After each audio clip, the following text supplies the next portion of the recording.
Yuri, it's a pleasure to speak to you. Thanks for having me, David. Thank you. And I also appreciate you asking me to have this conversation.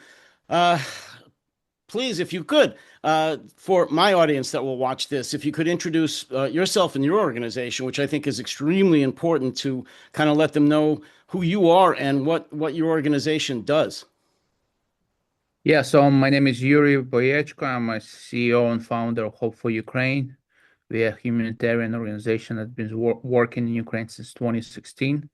Our main areas of work is we provide food kits to families who've been affected by war in Ukraine. We also have a solar resilience program where we provide these solar power generators and cooktops for families that live without electricity, educational programs for kids, medical support for wounded veterans in Ukraine, and here in the United States, we involved in advocacy work and also helping Ukrainian war refugees that arrived to the United States after full-scale war. So that's a little bit about who we are. Incredible work. Do you receive any government funding, or is this solely privately financed and supported? There is no government funding. Everything we do is support from mostly small donors, from people of goodwill in United States and around the world. Before we even go any further, would you please tell the audience, the viewers, your website, how they can contribute, and how they may contact you and your organization? So you can go to our website, hfu.org, and you can learn more about our programs there, how you can get involved, volunteer, so on and so forth. You can also find us on different social media platforms at Hope for Ukraine. We do every 2 hour updates about our work. So I tell everyone, anyone who wants to know what we do, just follow our social media accounts, and within 24 to 48 hours, you'll know exactly what we're all about. Okay, and I'm going to ask you again before we conclude to make sure that people know how they can contribute, how they can support you, and how they can get a hold of you, because I think it's critically important, especially now after over 3.5 years of this bloody mess. We Yeah. were talking off air just a little bit about one of the many topics that are on everyone's mind right now, and that is uh, after what I consider a disastrous and embarrassing meeting between Donald Trump and Vladimir Putin in Alaska. You were asking or putting out the thought, what can Ukraine do uh, itself without the aid of the United States and perhaps even of Europe to bring Putin to the negotiating table?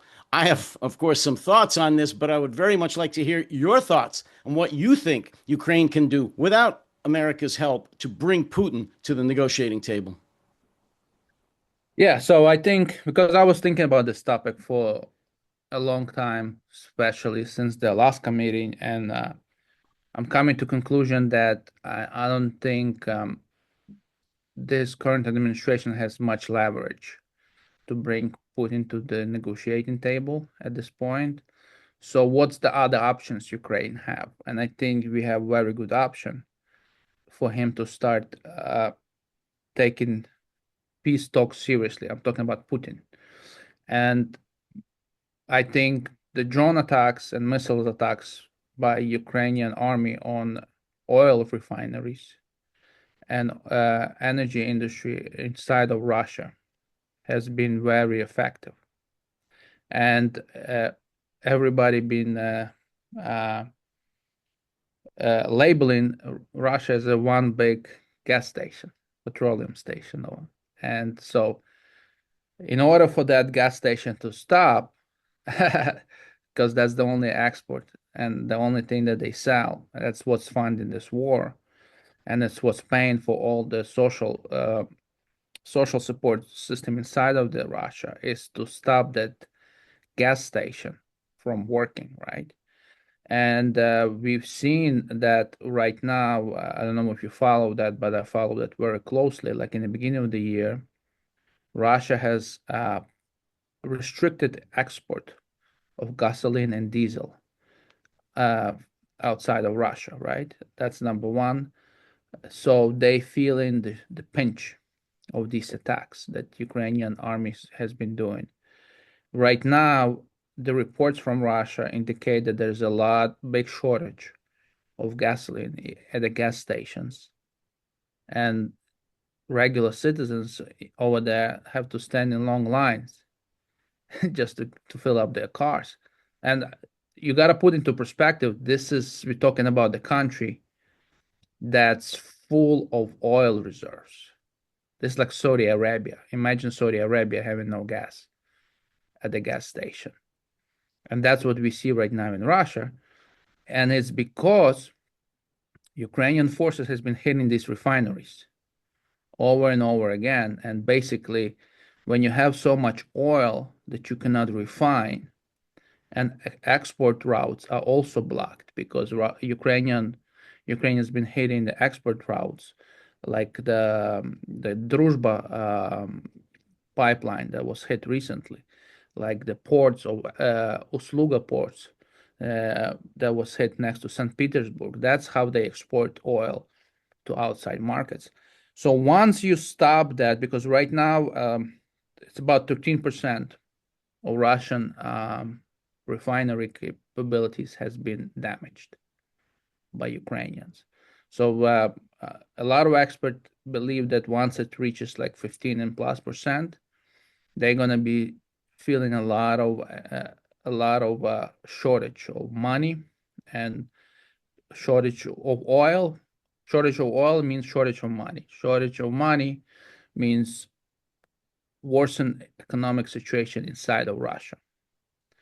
And once that comes, then Putin will have to stop this war because he would have to deal with internal problems inside of his own country, and he won't have money to pay for the bloodshed in Ukraine. So I think right now, this is the fastest way to get that accomplished is Ukrainians have to rely on their own weapons, build their own long-range drones, missiles, so on and so forth, and take fight to Russian infrastructure as far as oil infrastructure. Because I always say one thing that Putin made a very big mistake in 2022 when he attacked Ukraine. Because when you set your neighbor's house on fire, sometimes that fire can jump on your house as well. Well, I have to agree with everything you said, Yuri. And one thing you mentioned is the main point that you talked about was the Ukrainians' ability and their actions in sending drones to destroy the refineries, the Russian refineries, and the logistical transportation points. And I just want to say right now that Ukraine has amazed most people in the world. Not everyone. I knew what Ukrainians could do. I've been there several times. I keep in contact with many friends in Ukraine, but for most of the world, including the so-called experts, military experts in the West, intelligence experts, they're constantly shocked by the resilience and the inventiveness of the Ukrainians in, for example, developing their own drones, both airborne and seaborne in the Black Sea, for example. And it's brilliant. I mean, because they have changed the face of warfare. They literally have. Something I've read, well, recently, it's been in the news, that even now, with all of the brutal attacks that Putin is continuing to launch against Ukrainian civilians, the Trump administration has still refused to allow Ukraine to use American-made weapons to attack or to launch into longer range targets within Russia. He doesn't want them to do that for all kinds of different reasons. But as you've said, what the Ukrainians have done is, and I'll give you an Italian-American gesture here. Ukraine did that. They said, okay, well, we won't use American-made or even European-made weapons. We'll make our own.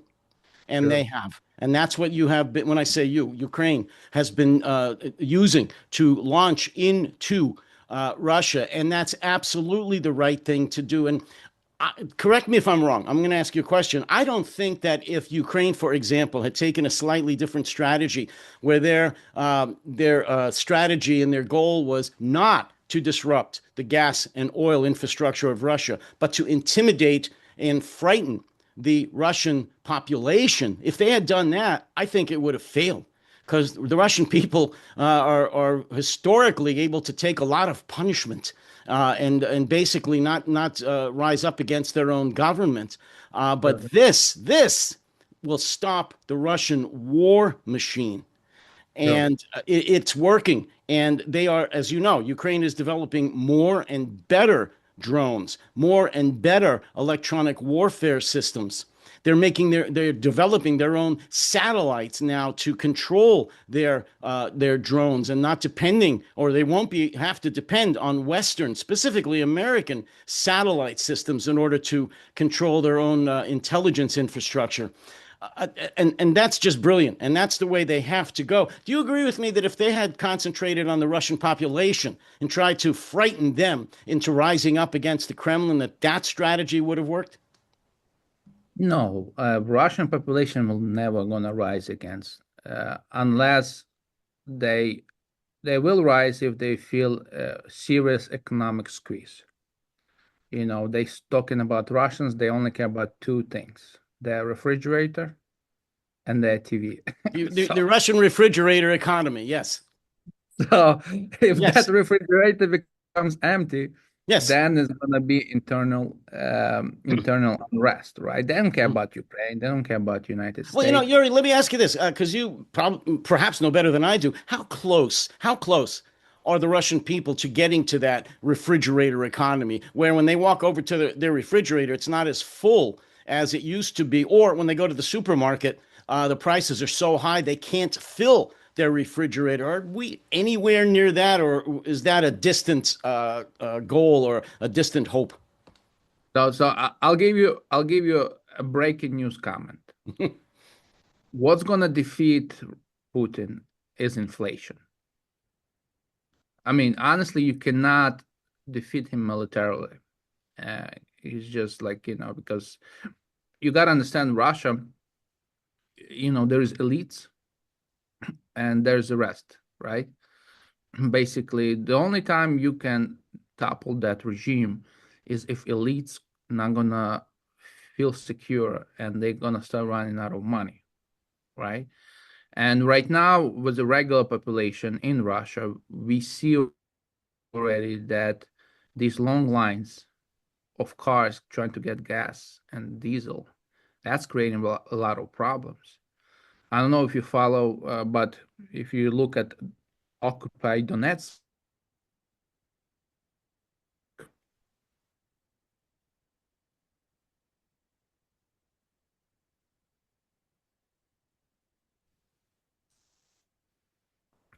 Occupy Donetsk going through some serious, they're going through some, and hello, David. Yes, I can hear you. I hear you. I frozen for a second Yes, there. no, you're back. Yeah, so what I was saying is that if you look at Donetsk, they're going through serious humanitarian crisis right now, right? It's occupied by Russians. So they don't even have enough drinking water, right? Because the government doesn't, and they have no gas, the garbage is taken out. So, and you see a lot of unrest start happening there, right, among regular citizens. And I predict that if Ukraine keeps on hitting these oil uh, oil refineries, and Russia's way to export oil and refine oil is getting closer to like 30%. I mean, they're gonna have some serious economic issues inside of the country, and that's when the regular citizens will rise up against Putin, and topple his regime. So I think my prediction, if this is continues, we can see by middle of this fall uh, that Putin will start asking about meeting with Zelensky, actually negotiating a fair peace. Uh, because definitely Trump administration not going to be able to make it happen because they just don't have enough uh, guts and leverage to bring him to the table to negotiate in good faith. So that's basically what I see. Well, I agree with you. Trump is going to walk away. He already has walked away, essentially. As you know, every single red line that he's drawn, every timeline he's given, every ultimatum that he's given has gone past, and he hasn't done a thing. Uh, and I'm not even going to speculate on why he's that way, whether or not Putin has compromised on Putin. I mean, on Trump. It doesn't really matter. Trump is acting as if he's an agent of the Kremlin. So whether or not he is irrelevant. The fact is, he is toting the Kremlin line. He is doing pretty much everything that Putin could ever want and more from an American president. So no, he's not going to negotiate this his way out, or the he's not negotiating a peace, a treaty with Putin. It's going to be up to, as you said, Zelensky. Along those lines, Yuri, what do you think is going to be the responsibility, or the how can I say, the actions of Europe, of the European leaders, whether NATO and or the EU, in bringing this war to an end, whether through a peace treaty, negotiations, or an outright military victory? How does Europe fit into all of this, assuming that America is not going to be part of the picture soon? I mean, Europe needs to wake up. And I mean, it's been 3+ years, and I think they should get in a driving seat right now as far as uh, building their own military and relying on themselves. Again, I think US is good, but it's not at the place right now where they would be able to provide any type of security guarantees for any country in the world, right? It's just the policy here have changed dramatically.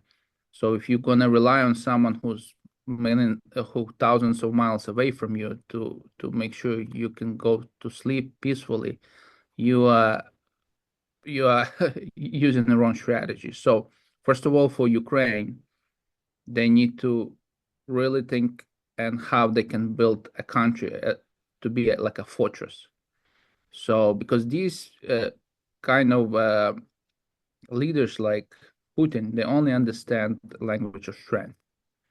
And Europe has to do the same, right? Whether it's, because right now, NATO, NATO looks very weak, right? There's multiple reports of drones landing in Poland, in Romania, and nothing done about it, right? So it's just doesn't look like they can really. So I think after this war is going to be change of global security. I think NATO, as we know, is going to stop to exist, and I think there's going to be new alliance built around coalition of willing in Europe, the countries who understand the threat of Russia, because even if Putin is gone, the threat of Russia is still going to be over Europe and over Ukraine. So they need to stop looking to Washington all the time for help, because they need to worry about how they can defend themselves. So I think they need to start rebuilding the armies, and there should be some new type of security alliance that's going to be formed with the countries who is not afraid to use military to defend democracy and freedom, and not just talk and drink coffee and eat croissants all day Well, every I day. agree with you. There's a new world order coming. It's already here. It's just a matter of Yeah. how fast it's going to be constructed. And Europe, as far as Western democracies, has to be at the forefront of that. But I'll tell you the truth, and I've written articles about this and spoken about this right now. Ukraine is the beacon of democracy. Sure. Ukraine is at the forefront of defending democracy. Ukraine has the strongest military in all of Europe. Ukraine is going to have to be the leader of the Western democracies by default, not because they chose to do that. You have been placed in this unfortunate situation by Putin and by Russia. Europe, and I've spoken about this until I make myself sick and nauseous. Europe hasn't woken up. They're still sleepwalking, even though they're on the just behind the front lines of Russian aggression, and very soon will be on the front lines. They don't get it, and if they do get it, they're lying to themselves, and they're cowards. They're cowards. I've said that. I'll say it again. They are cowards. Their leaders are not telling their own population the reality. They're not telling them the existential danger they are in. And to me, that's just poor leadership. It's non-leadership. And until the leaders of the EU and NATO step up and are honest with their own people, this is just going to get worse. And yes, Macron and Merz and Starmer have said many things, and they stood up and said many nice words, but their actions belie their words. And they claim, well, in the next 3 to 5 or 10 years, they're going to be able to rebuild their militaries to stand up to Russia. Really? What about in the next 12 months? What about in the next 24 months? What are you going to do? This makes me sick. So I just had to So, put that out there. yeah, I think David, and I keep saying this to everyone that Ukraine gave Europe 3+ years of breathing space. Because if Ukrainians would not stand up to Russia in 2022, me and you would be sitting here today and talking about Russians not moving to Italy or Paris Well, you gave or the Western world 3+ years at the yeah, cost of blood and yeah, treasure. yeah. So the thing is here is that like the whole point is I think the problem with taking Russia they did that Putin will go through with this invasion and not believe that Putin gonna do what he did. Through the article that he written in 2021, basically and West. Hello, I lost you, but you're back. I'm back. Yeah, so basically everything. I want to follow up while you're doing that to I think carry on with what you're saying, and then you could come back and let me know what you think. Essentially, Putin hasn't changed his tune. He has written and spoken for over 20 years about what he is going to do, what he wants to do, which is essentially to resurrect the Soviet Union, and that's now he's trying to do that over the lives and the existence of Ukraine. He hasn't changed his tune, and it makes me very upset when Western journalists and politicians and leaders say how Putin, has adapted. He's changed his rhetoric. He's willing to sometimes make concessions. We need to treat him as an equal and all this nonsense, BS. He hasn't changed one bit.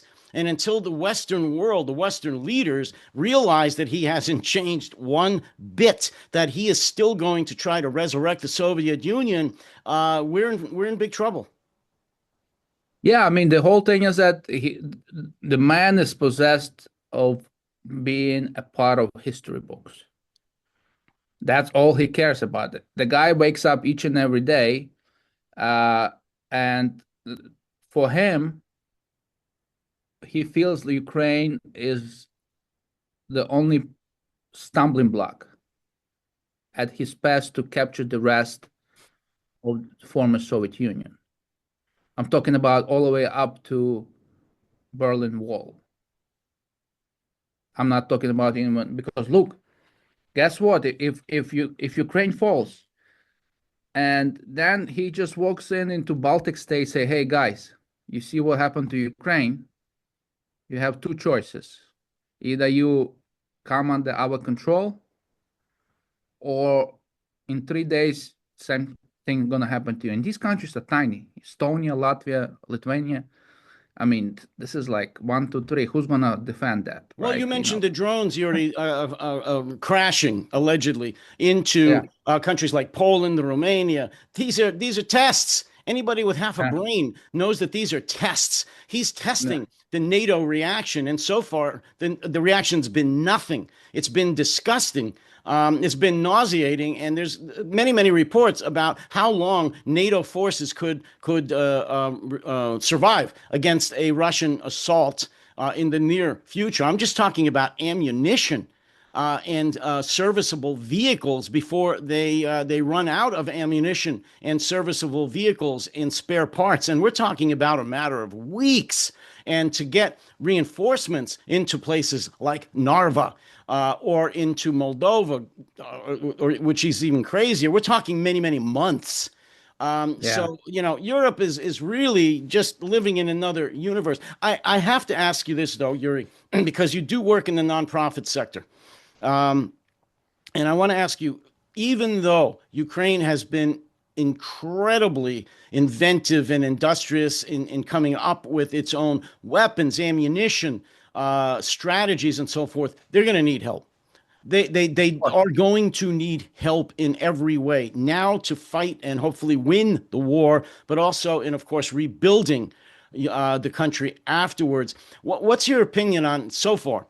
How much Europe, and I'm going to concentrate on Europe because America's pretty much walking away. How much has Europe given, not just to the military side, to the civilian side, to the infrastructure side, to the kinds of things you deal with? They always claim that they've done so much, and maybe they have. Tell me, how much has Europe contributed to helping Ukraine survive so far in the non-military, non-profit sector that you work in? I mean, Europe has, I mean, Ukrainian economy is subsidized big time by European grants. If there would be no outside help right now, specifically from European Union, you would see huge economic problems. And they already are in Ukraine, but you would see them 10 times worse. So I think you got to give them credit. They've been helping on the humanitarian side, on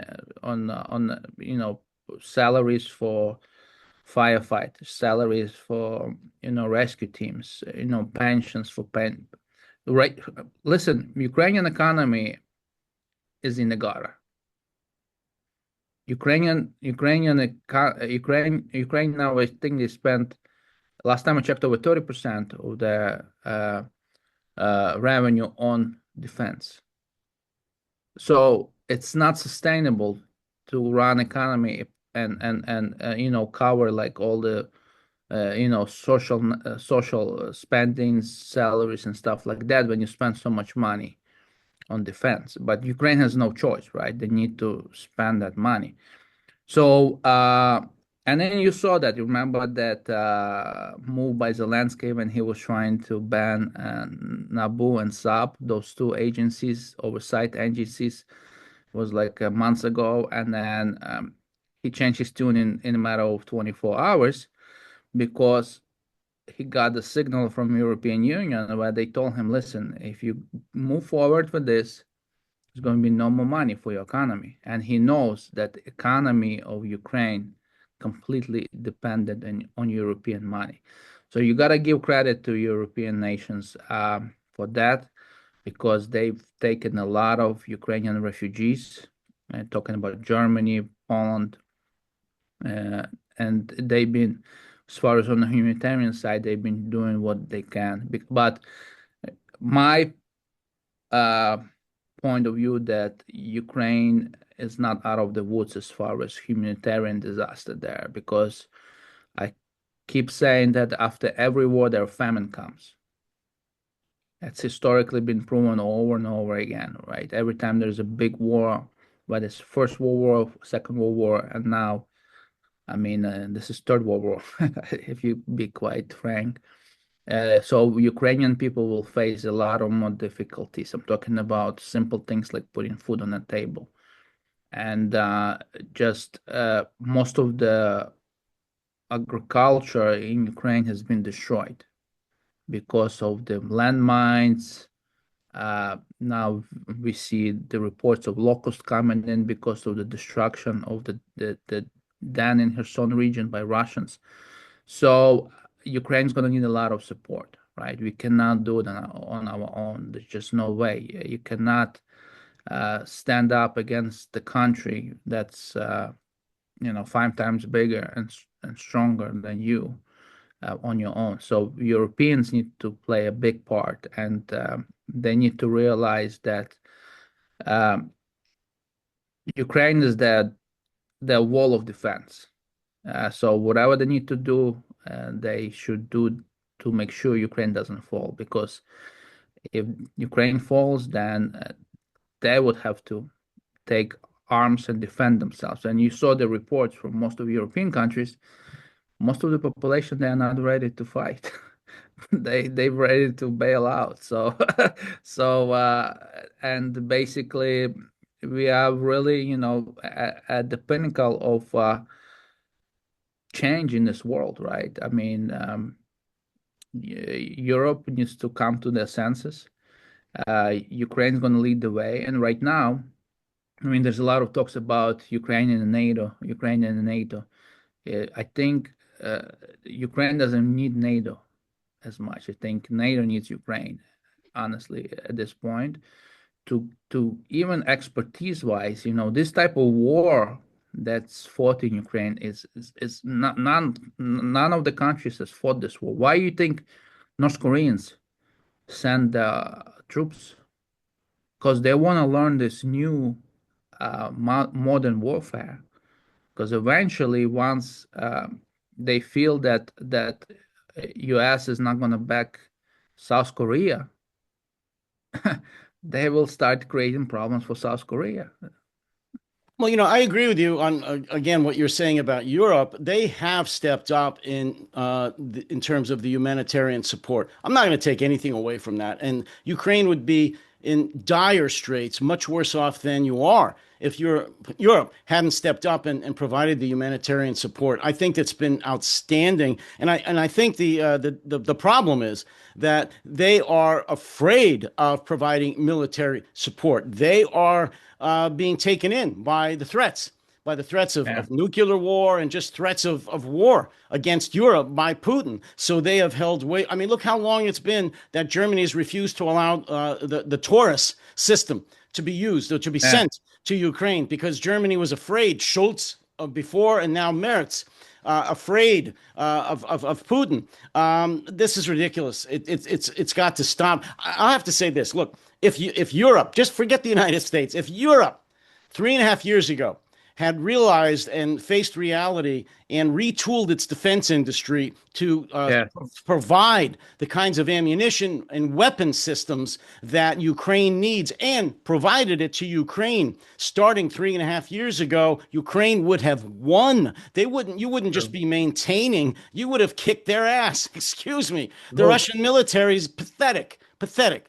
But they didn't do that, obviously. Obviously. this war could have been finished in the fall of 2022 Absolutely. when Absolutely. there was an offensive in Kharkiv region when they kicked out of Russians out of Kharkiv region and Kherson region. Listen, Western allies and United States and we're talking about Trump a lot, but that was one of the biggest mistake Biden did, that he let Russian army leave Kherson because they were surrendered at that time, and it's only because of United States uh, Ukrainian army had to let them walk free. And at I that have time, crucified Biden. I am enraged at President Biden. I cut him no slack. He is responsible for the current situation right now in yeah, Ukraine. Forget Trump. That's a whole other issue. But Biden is responsible for Ukraine not having not lost the war. He's responsible for Ukraine not having won the war. Exactly. Because at that time, if there would be enough will, this would be finished, and the peace treaty would be reached there, because there were. But again, we cannot rewrite the history. I think we can only learn from it. So, what we need to learn, I think, all of the Europeans needs to learn, is that Putin is bluffing all the time. And he's a big bluffer. Like every time when it comes to nuclear weapons use, he only pulls it when his back is against the wall. And Ukrainians have proven over and over again that all these doctrines that Russians have, they don't. That's a virtual doctrines. Remember what happened in Kursk region, right? If those doctrines that nuclear doctrines that Russia has, if they would really be ready to use it, they would have to use it when Ukrainian army went and took part of Kursk region, right? But they not, because Putin understands that he loves life. Putin is he thinks he's gonna live his 120 years. So he understands one thing, that once he starts using nuclear weapon against any country, he'll get nuclear weapon back at him, whether it's from France, from Britain. If you ask, don't want to do it, right? And he doesn't want to die. So he's never gonna use nuclear weapon unless it's absolutely he has no other way around You this. know, what really, many things bother me about what the Western response to this war, but one of the main things that really bothers me is the fact that we, and I say the collective West, have many, many Russian experts and intelligence personnel who study the Russian military and intelligence and Kremlin for their entire lives. They know what Putin's all about. They know how the Russian military and intelligence services work. They know he's full of BS, that he's just bluffing, lying. And yet, especially, well, no, the United States too, the Western powers, they still fall for this, and they still take no action whatsoever because they're afraid he may actually follow through on this. I can only attribute this to cowardice. What's your opinion about why they fall for his bluffs? Because they just, again, it's like, what if one in a million chances, right? But they amplify that to a point where they cannot make reasonable decision themselves. I'm talking about Western leaders, right? Putin will not use nuclear weapons in his lifetime, because you gotta understand, first of all, um, Russian military and even his launching infrastructure is in very bad shape. So nobody really knows if any of that equipment works, because over his reign over Russia, they've been stealing and destroying everything, right? So those nuclear weapons might not have engines. Remember, everything he has is still from Soviet era. So people and that's the problem. I think if a Western analyst would really, understand the mindset of Putin, that he is a very scared loser, to be quite honest. You see, every time there's a pressure on him, he always hides and runs. You don't hear from him like for 3-4 days. Just like any When bully, any bully. Yeah, yeah. He sits somewhere and then he comes out and he says something through like one of his spokes. But like, remember what happened when there was the march of the what's his name, the Wagner Prigozhin. group, Prigozhin. No. The guy was scared to death, right? There was a guy, or what happened when the Ukrainian special forces destroyed, the what's his name, airplanes recently. So he's not he's very indecisive person, and to pull the trigger on a nuclear strike. It's not only him. You need to pass that to many different generals, and so someone along that chain of command will say, "Hey, I'm not gonna do it," right? So I'm telling you one thing: if Western leaders shake off this fear of nuclear strike from Russia, they can really think clearly of how to deal with that. If Russia would not be a nuclear country right now, this war would be done long time ago. Everybody already forgot it. But because he's using that bluff of nuclear strikes as a trading card and always pulls it out in last minute, and he probably, honestly, he probably uh, tell all kinds of scary stories to Trump in Alaska. And Yeah. now, now everybody's shaking their boots, right? Because of the stories that they heard from Putin, what he's gonna do, and it's all bluff. He's a bluffer, and it's I think and Ukrainians should show that he's not as strong as everybody thought he is. His army is like right now on the ground. They making no advances, and people. This is a very important point. I think a lot of people on the West don't realize that Ukraine is much stronger now than they were in 2022. Much stronger. So what do you think? Like, we see a lot of these Trump administration figures come out. Oh, concession from Putin, he's not going to occupy the rest of Ukraine. Really? He could not occupy us in 2022 before we even had any weapons from West. How you think he's going to occupy us in 2025 or 2026 when about 30% of all the weapons that used in the battlefield now produced inside of the country, and Ukrainians are much more trained now to stop these attacks. But the only thing Putin can do is hit civilian buildings, and that's all he's been able to do. So Russia's not gonna occupy Ukraine anytime soon. They cannot even occupy Donetsk region. That's why he keep bringing as a bargaining table for Ukrainians to walk away because he cannot take it by force. This army is very, very weak, and that's what you got to understand, that they are a bunch of alcoholics and bunch of drug addicts, right? And they have no strategy. They use World War One, military approach. So Anybody in the West, and I speak to intelligence and military folks all the time here, that either retired or active duty, we know the Russian military is a joke. It always has been. It relies on brute force, what we call cannon fodder. That's been their strategy throughout the centuries, and it hasn't changed now.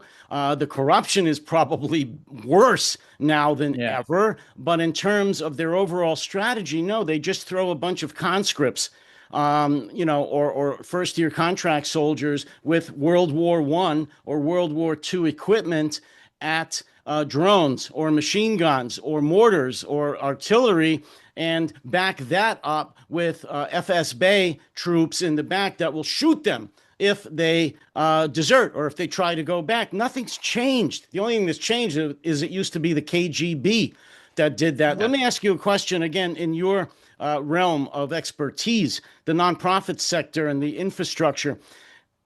Unfortunately, and as most of the world knows, Putin has been concentrating on the civilian infrastructure because he can't defeat the Ukrainian military. He has targeted hospitals, maternity wards, electric power distribution centers, libraries, and so forth and so on. You talked about how hard it's going to be to survive and to rebuild all of that just financially. If the say the war, God forbid, does go on longer than we want to, however long that is, 1, 2, 3 years, how hard, how difficult is it going to be for Ukraine just to function with the utter destruction of so much of the infrastructure? I mean, it's really hard, but I think what's keeping Ukraine moving forward is the spirit of people that live in there, right? Because uh, we work with regular citizens day in and day out. So right now, everyone who live in like a single family homes, they all trying to have a generator. They're all trying to have ways that they can cook and get some power, right? If there's an extensive blackout. But most of all is we have these people who hide in the bomb shelters and spend, 3, 4, 5 hours every night hiding when there is a missile strike or drone strike by Russians. And then they wake up at 9 a.m. and go to work. So this you cannot break spirit of the person that knows the future of Ukraine is bright. He can destroy the buildings, he can destroy electric infrastructure, but he will never destroy the spirit of Ukrainian people.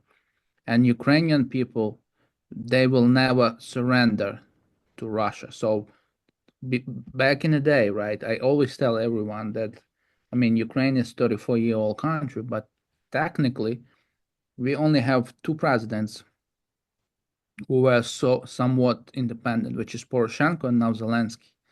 All the guys before that, they were all in cahoots with Russians, right? They were selling Ukrainian army equipment like it's nobody's business, right? And the Russia has been planning this long time, right? Because back in the day, during Kuchma years, during Yanukovych years, during Yushchenko years, when Ukraine need gas from them, natural gas, they would ask them, don't pay us money, just give us your leftover equipment. And they basically completely demolished Ukrainian army. There was not even one good working tank when 2014 happened, right? When they took over the Crimea and Donbass, right? So, but now I think this is new generation of Ukrainians are coming in, right? And you will see everybody ask me how you see Ukraine have in next 10 to 20 years. Ukraine is gonna be as far as infrastructure and uh, innovation like Singapore, because this new generation is going to rebuild this country and is going to be completely the model of innovation. And I think also the future of Ukraine is very bright, because whoever's going to be a president after Zelensky is going to be one of these kids who are veterans, who's on the front line, who's fighting. And the days of corruption and days of uh, the bad stuff we always heard about Ukraine from back in the day, right, is going to be in a history book. So I think Putin has made a complete miscalculation that's going to end his regime by attacking Ukraine, because Ukrainian, I mean, it's very uncomfortable to live in a country that under each and every uh, day under attacks. But if Ukrainian people did not give up so far, they won't give up, even if they have to hold on for next year, 2 years, living in the condition that they live. That's why organization like ours, we are there to back them up as much as we can, to make sure that they know, because the whole thing is that as long as people know that there's a hope for them, they will not surrender. They will not get given to despair. That's why it's very important for humanitarian support of Ukraine outside of the military, right? The backbone of what's holding, because even if you look, a lot of the supplies inside of Ukrainian military is done through volunteers inside of Ukraine, where regular citizens donate money to Ukrainian NGOs there, right? To support military there, right? So we need to back Ukrainian people to help them get through these next, whatever, 6 months, 1 year, 2 years, how long this madness is going to last. And in the end of the day, I believe once the war is done, with the help of Western countries, I think we can rebuild the country to be a very prosperous and beautiful country. I agree with you, Yuri, and I'll leave it on this note. If Europe, because I'm just going to write America out of the equation, it saddens me to say that, but if Europe just helps Ukraine maintain where they are right now in terms of the front lines, Ukraine will, through their own ingenuity and solidarity and morale, eventually, very soon, build up their own defense industry as they are to take it to Russia and to defeat Russia without major arms boosts. They just need to maintain. That includes infrastructure, very much. The infrastructure and the humanitarian aid that you're talking about, I'd say Ukraine, I believe, and maybe people will disagree with me, Ukraine will be able to build its defense industry up enough within the next 1, 2, 3 years, if it can maintain where it's at right now, to defeat Russia. To defeat Russia. I very, very much believe that. And I'll say one last thing again. Right now, Ukraine is the leader in the Western world of democracies. They're it. They have taken that honor away from America, which disgusts me and saddens me to say. But you know what? You got to put your mouth where your words are. I mean, your actions. You've got to do something, not just say empty words. And Ukraine has done it. They've taken the action. You have defended democracy, not just talked about it like the Trump administration. And that makes me proud. Even though I'm not a Ukrainian, it makes me proud that you have taken the mantle of democracy, the beacon of democracy, and are defending it against the brutal murderers in Moscow.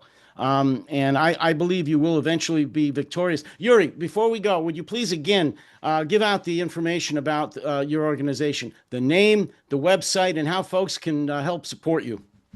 Sure. Just before I close, I want to commend you, David, for your stance. And majority of Americans are with same same stance as you. The support of you American people is felt all over Ukraine, and we are so grateful to American people who's been standing with Ukraine through this difficult time. So we really appreciate you, David, for the work you're doing, and every American who's been standing with Ukraine during these 3+ years, and we are forever grateful. And as far as us as an organization, you can go to our website, hfu.org, hfu.org, Hope for Ukraine, and you can find out more about the work that we do, all our programs. We have about 7, 8 different programs that we're involved in on the ground, and follow us on our social media accounts, and we wish you all the best. Thank you.